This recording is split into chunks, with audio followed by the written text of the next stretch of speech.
Italianness. We know it when we see it, and when we don't, it is often in a Fiat Chrysler product. When stepping into a Maserati Ghibli only to find a Chrysler touchscreen and switchgear, for instance, we get the sinking feeling that our Italian experience has just taken an Olive Garden turn.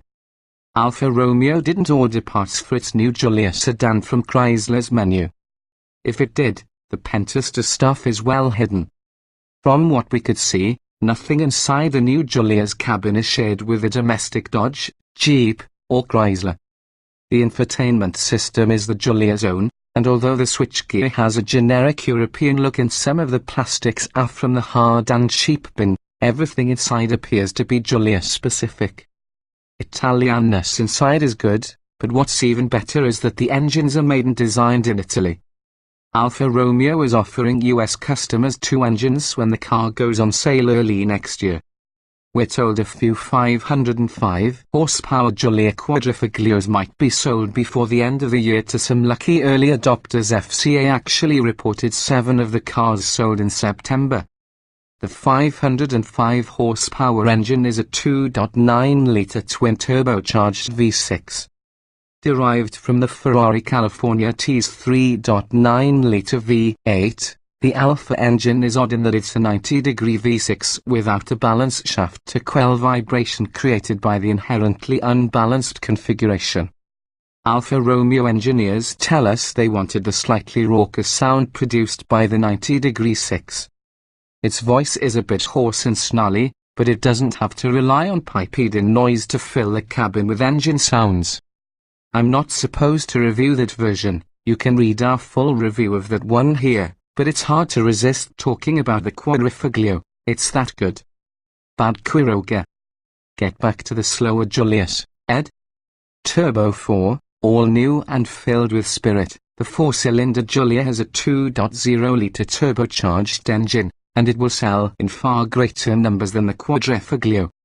Alfa tells us that the 2.0-litre is all new and made in Italy.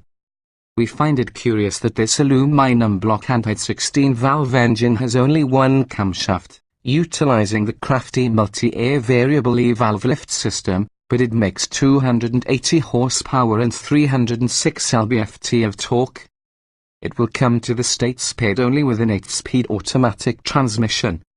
Automatics are the norm for this segment, but an Alfa Romeo shouldn't be normal. A stick-shift version would be consistent with the brand and, save the manuals. And all. Even after a drive in the quadrifoglio, the 2.0-litre radiates spirit. While Alfa's engine lacks the smooth and revampy character of the 4-cylinder turbos from Audi or BMW, this one sounds grittier and angrier and provides good thrust. A twin-scroll turbo works to minimize lag, and Alfa claims a 0 to 60 mph time of 5.1 seconds with a standard rear-wheel drive and optional all-wheel drive alike.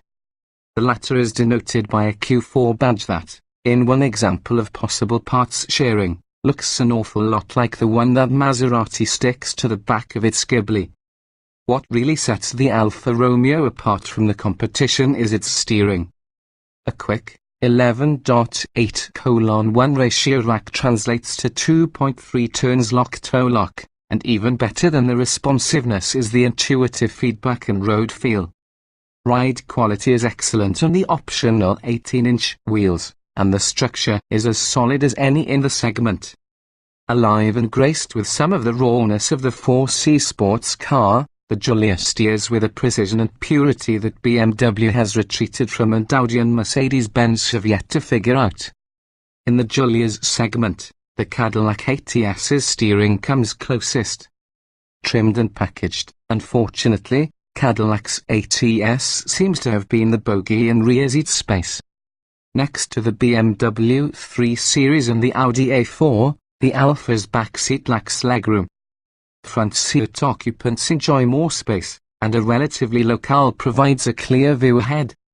We found the front seats in 4-cylinder models to be overly firm, and the seat bottom is way too short for proper thigh support.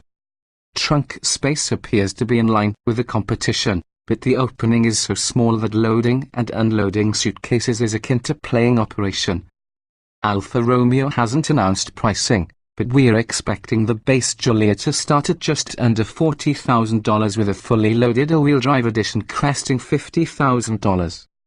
Base versions come well equipped with leather seats, Bixen headlights, LED taillights, dual exhaust, 2-zone automatic climate control, 4-piston front calipers, a 6-way power driver's seat, parking sensors, a rear-view camera, and a proximity key with push-button start.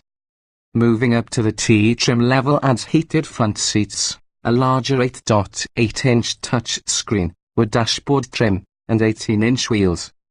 While the differences between the base Giulia and the T are minor, opting for the T allows for the addition of the Lusso package, which brings softer leather seats, different wood trim, and Lusso-specific 18-inch wheels. What we found more compelling was the available Sport package. It gives both the base Giulia and the Giulia T the exterior appearance of the Quadrifoglio model. T versions with the Sport package also get Quadrifoglio-style upgrades to the interior and offer an optional limit slip differential and 3-mode adaptive dampers. We didn't have much more than an hour or so with the 4-cylinder Giulia, but in that short amount of time, it made us believe that it would be a compelling choice in its segment. Buying a first-tier Italian car built in a new plant does sound like a gamble considering Alfa's own off-Faggane history and the brand's reputation for poor quality here in the States. We hope the Giulia's bona fide Italianate experience won't extend to owners becoming overly familiar with the espresso machine in the dealer's service department. But at least the Giulia, unlike the Maserati Ghibli and the Fiat 124 Spider, has prescription-strength Italianness right where you want it, at your fingertips and under the hood.